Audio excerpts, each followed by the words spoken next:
ओम नमो भगवते वासुदेवाय। ओम कृष्णाय। ओम नारायणाय। श्री कृष्ण जी का काली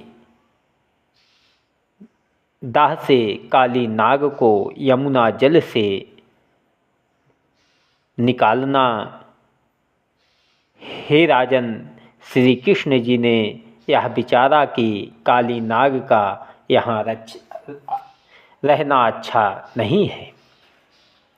और सब ब्रजबाला सिर व छाती पीट कर कहती थी कि हे मनहरण प्यारे, तुम हमारे लोगों को इस दुख में छोड़कर आप जल विहार करने चले गए। तुम्हारे बिना सारा ब्रज सूना हो गया। अब हमारा दही व माखन कौन चुरा कर खाएगा? और हम सब गोपियाँ किसका उल्हाना देंगी? यशोदा के पास जावेंगी। तुम्हारे विरह में हम लोगों मरी जाती हैं। जल्दी बाहर निकलकर हमारे प्राण बचाओ। जल के भीतर बैठे क्यों करते हो? नंद जी ने विलाप करके कहते थे कि हे बेटा, मुझे छोड़कर कहाँ चला गया? तेरे बिना मुझको जगत अंधियारा मालूम होता है। मैं किस तरह जीऊँगा? इसी दुख के मारे गोकुल छोड़कर वृंदावन में आ बसे थे, सो यहाँ भी तुम्हारे प्राण पर घात लगा। ऐसे प्राण प्यारे, जिस तरह तुमने बड़े बड़े राक्षसों को मारकर हमको सुख दिया था, उसी तरह आज भी मेरे बुढ़ापे की लज्जा रखकर जल्दी अपने मोहिनी मूर्ति दिखलाओ, नहीं तो अब मैं मर जाऊंगा। लोग उठे सब रोए, दीन बचन सुनी नंद के, कहत बिकल सब कोई। हरि तुम ब्रज सूने कियो। जब यशोदा रोते रोते अचेत हो गई, तब बलराम जी ने उस पर जल का छींटा डाला। जब उसे कुछ होश हुआ, तब उसने बलराम जी को देखते ही रोकर कहा, हे बेटा, कन्हैया तेरे बिना एक साइत अकेला नहीं रहता था। तूने उसको कहाँ छोड़ दिया? जल्दी मेरे प्राण प्यारे को बुला लाओ। वह बहुत भूखा है, अभी तक उसे कुछ नहीं खाया। उसने कुछ नहीं खाया।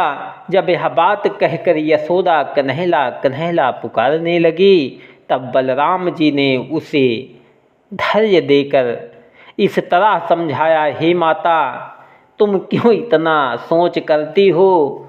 मोहन प्यारे तुम लोगों को उदास देखकर कमल के फूल लाने के लिए काली कुंड में गए हैं। वो अविनाशी पुरुष त्रिलोकी नाथ हैं। उनको यमुना जल में डूबने या काली नाग के काटने का कुछ डर नहीं है। तुम देख चुकी हो कि पूतना को उन्होंने क्षण भर में मार डाला था। मैं तुम्हारी सौगंध खाकर कहता हूँ कि कोई ऐसा जीव तीनों लोकों में नहीं है जो उनको दुख दे सके। मोहि दुहाई नंद की अबहीं आवत श्याम, नागनाथ ले आवहीं तब कहीं बलराम। तब कही हो बलराम। जब बलभद्र जी ने समझाने से कुछ धैर्य हुआ, तब यशोदा ने बलराम जी का हाथ पकड़ लिया और उनको अपने पास बैठा कर बलाए लेने लगी। तब सब ब्रजवासी यमुना जी की ओर टकटकी लगाए थे कि देखें मोहन प्यारे कब यमुना जल से बाहर निकलते हैं। सुखदेव जी ने कहा, हे राजन, उस दिन जैसा सोच नंद व यशोदा आदि वृंदावन वासियों को हुआ था, उसका हाल कहाँ तक वर्णन करें। अब नंदलाल जी का हाल सुनो। जब वह अपना नटवर रूप साजे हुए काली दाह में पहुँचे, तब नागिन मोहिनी मोती की सुंदरता देखते ही उस पर मोहित होकर कहने लगी कि तुम ऐसे स्वरूप व कोमल तन किस वास्ते यहाँ आए हो? जल्दी भाग जाओ, अभी काली नाग सोया है, नहीं तो उसके जागते ही तुम्हारा अंग विष से भर जाएगा, विष से जल जाएगा। केशव मूर्ति यह वचन सुनकर नाग पत्नी से बोले कि तुम अपने पति को जल्दी जगा दे। हमको राजा कंस ने भेजकर कमल के करोड़ों फूल काले कुंड में से मांगे। तब नागिन बोले कि तुम काली नाग से क्या बातें करोगे? उसके एक फुफकार से तुम्हारा शरीर जल जाएगा। तुझे तेरा सुंदर रूप देखकर दया आती है। राजा कंस मर जावे, जिसने तेरी ऐसी मोहिनी मूर्ति को यहाँ भेजा, और तू मरने की वास्ते अपनी खुशी से यहाँ आया। बालक जानकर तुझे कहती हूँ कि तेरे मरने से तेरे माता पिता बड़ा दुख पावेंगे। तू बेचारा लड़का अपने प्राण लेकर यहाँ से चला जा। यह सुनते ही मनहरण प्यारे बोले, अरि बावरी सर्प सो काह डरावती मोहि, जैसो मैं बालक प्रगट वही दिखाऊं तोहि। क्यों नहीं देत जमाए देखो मैं आके बलही।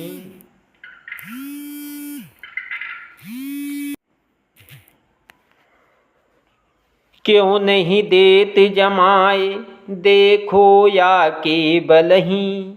या पर कमल दहाय ले जो याही नाथ ब्रज। हे नागिन, सोए हुए को मारना धर्म है, इसलिए तुझसे जगाने के वास्ते कहता हूँ। यह सुनकर नागपत्नी बोली कि छोटे मुख, बड़ी बात तुझे कहना उचित नहीं है। यह काली नाग गरुड़ जी से लड़ा था, जिसे तुमने नाथने के वास्ते कहते हो। मुझे मालूम हुआ कि तेरी मृत्यु तुझे यहाँ ले आई है। जो तू मेरा कहना नहीं मानता, मुझे काली नाग से लड़ने की सामर्थ्य हो तो तुझे काली नाग के लड़ने की सामर्थ्य हो तो उसे आप जगा ले। यह बात सुनते ही वृंदावन बिहारी ने उसको झिझक कर जैसे अपने पांव से काली नाग की पूंछ दबाई, वैसे ही वह गरुड़ जी के डर से चौंक कर उठ खड़ा हुआ। जब उसने देखा कि मेरे सामने एक बालक खड़ा है, तब आश्चर्य में आकर कहा कि मेरे विष की गर्मी अक्षय वट नहीं सह सकता, और कोसों तक के पशु आदि उस गर्मी की भस्म हो जाते हैं।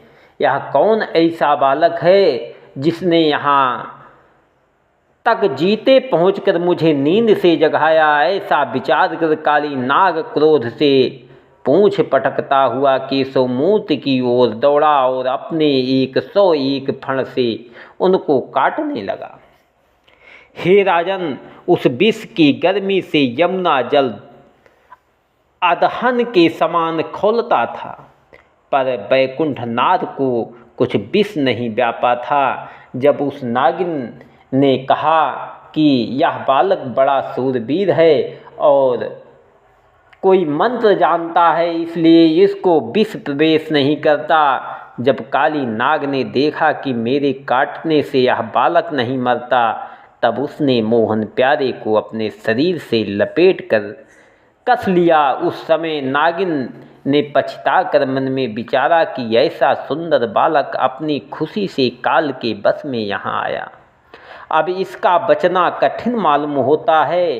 काली नाग ने अभिमान से केशव मूर्ति से कहा कि तुम मुझे नहीं जानते, मैं सांपों का राजा हूँ। अब यहाँ से जीते बचकर जाओगे तो देखूँगा। गर्भ प्रहारी भगवान ने यह वचन सुनते ही अपना शरीर ऐसा बढ़ाया कि काली के सब अंग टूटने लगे।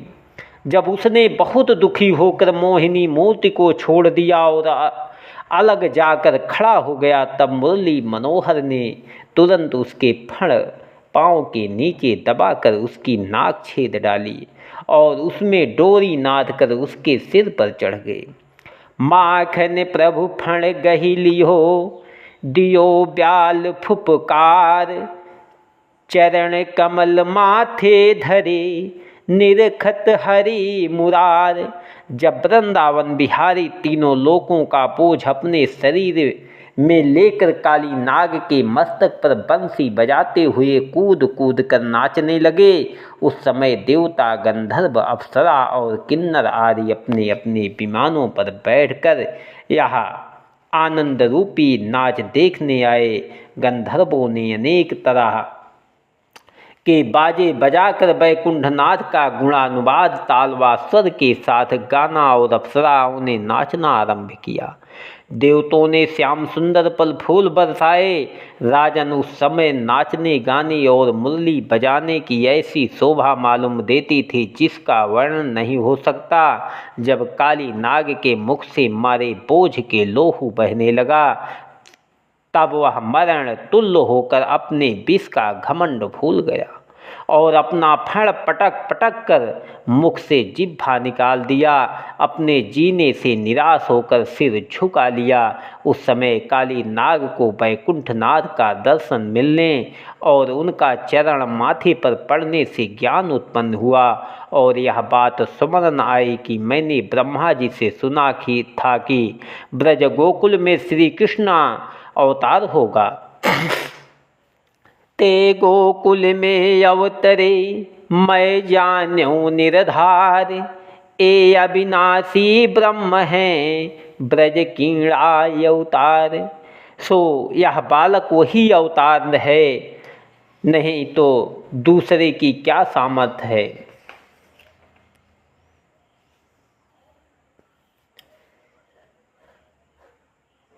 थे जो मेरे विष से जीता बचे, इस लोकी नाथ की बराबरी कोई नहीं कर सकता। मैंने बहुत बुरा काम किया जो पर ब्रह्मा परमेश्वर का फण चलाया।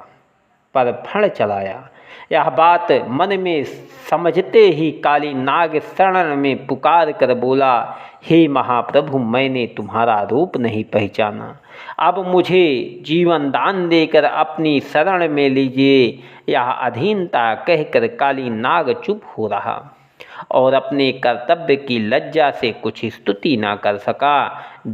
श्री दीनानाथ ने यह दीन वचन सुनकर समझा कि अब काली नाग का अभिमान टूट गया। तब उसने अपने चतुर्भुजी रूप का दर्शन दिया। उनका स्वरूप देखते ही काली नाग की स्त्रियां अति विलाप से रुदन करती हुई वहां आई और हाथ जोड़कर इस तरह उनकी स्तुति करने लगी, हे पर ब्रह्मा परमेश्वर, आप तीनों लोकों और सब्जियों के उत्पन्न करने वाले हैं। अधर्मियों को मारने और पृथ्वी का भार उतारने के लिए आपने अपनी इच्छा से अवतार लिया है। संसार में जो कोई तुम्हारा ध्यान व भक्ति सत्वता से करता है वह भी भवसागर पार उतर कर मुक्ति पाता है। जिस तरह अमृत जान कर वह अनजान में दोनों तरह पीने से मनुष्य अमर हो जाता है, उसी तरह तुम्हारे ध्यान का प्रताप भी समझना चाहिए।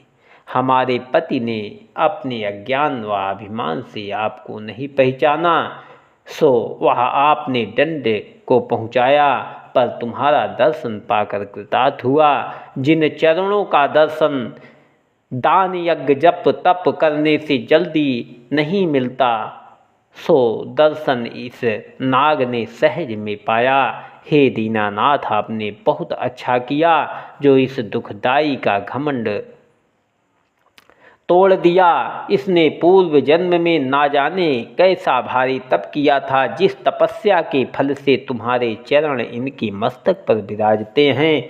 नहीं तो इन चरणों की धूल मिलने के लिए लक्ष्मी जी, ब्रह्मादिक देवता, योगी और मुनि चाहे रखने हटते हैं और जल्दी वह रज उनको नहीं मिलती, सो धूरी काली नाग के माथे पर चढ़ी।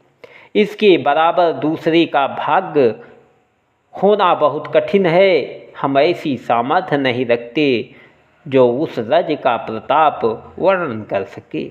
नारद जी और सनकादिक उस धूरी की भक्ति अपने हृदय में रखने से इंद्रासन, अष्ट सिद्धि, मुक्ति, पदवी और तीनों लोकों का सुख उनके सामने कुछ वस्तु नहीं समझते।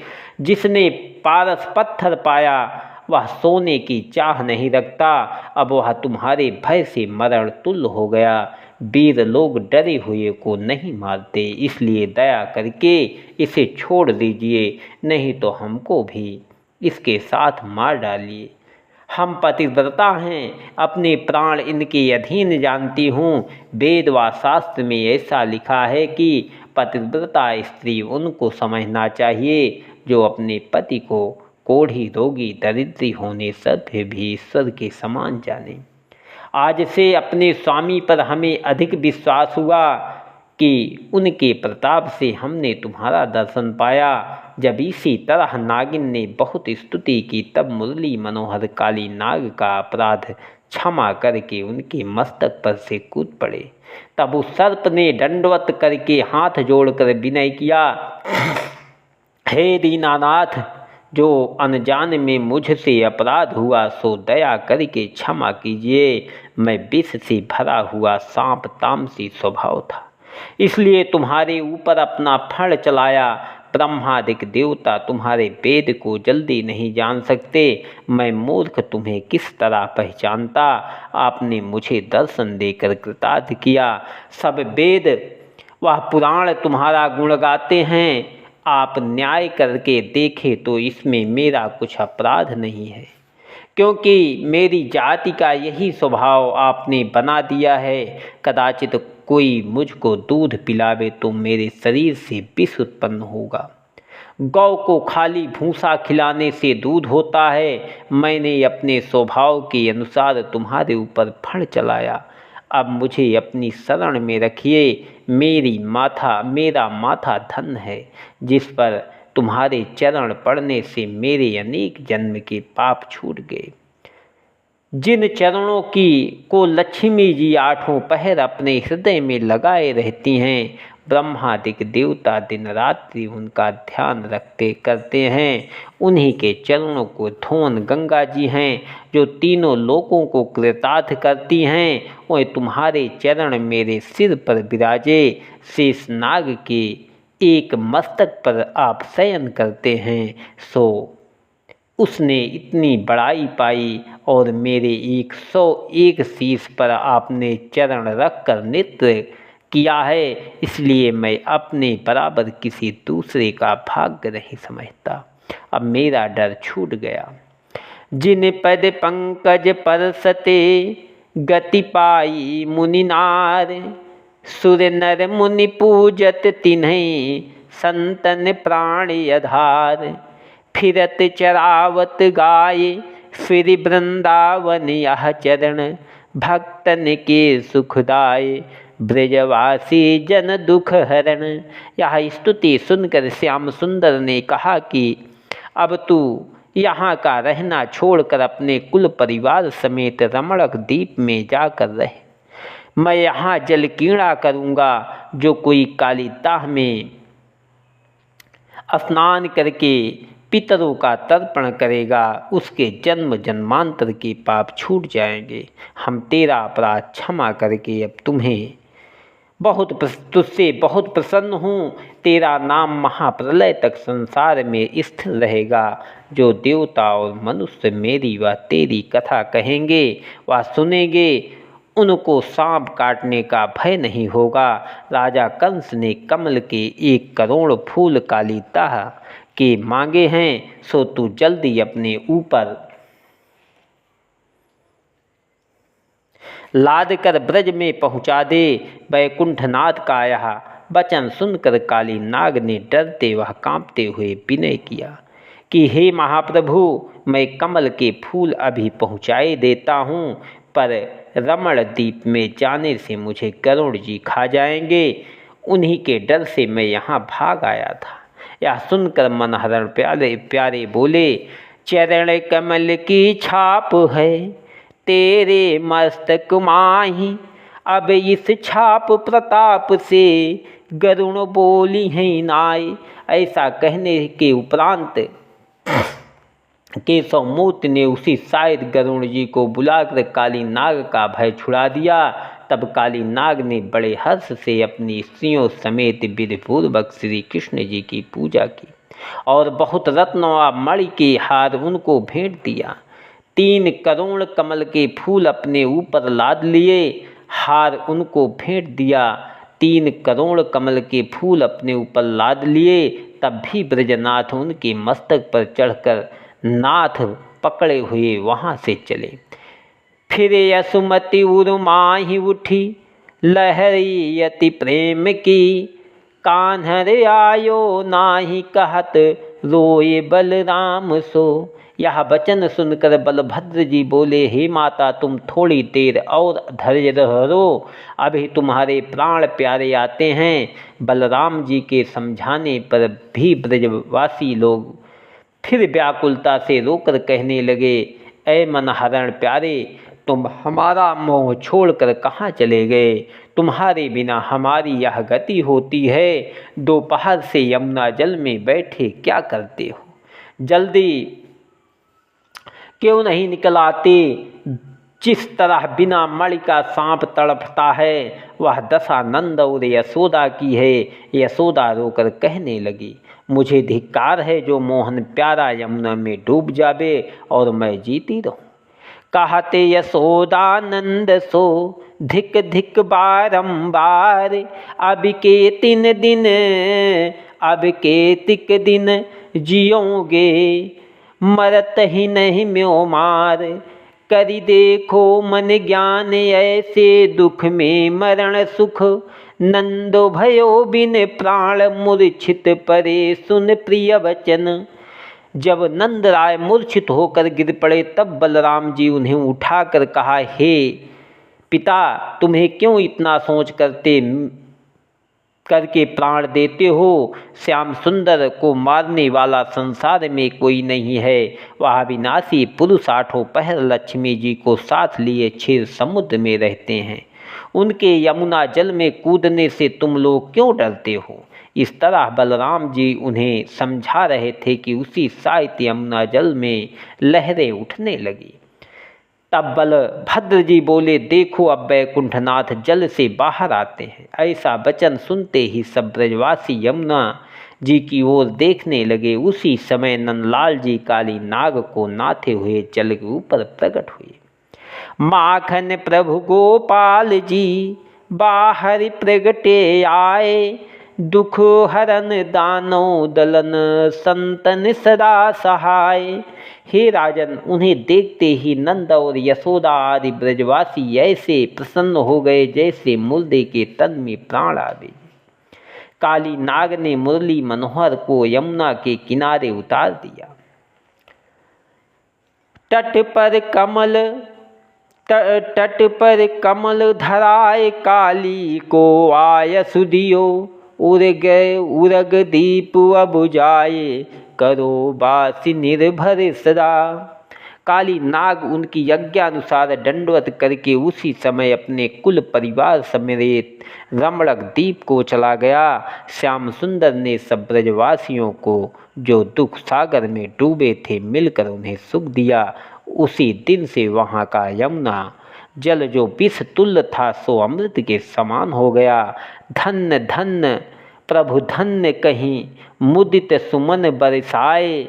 गए देव सब निज सजन हृदय परम सुख छाए। ओम नमो भगवते वासुदेवाय। अगली कथा काली नाग के रमणक द्वीप छोड़ने की कथा।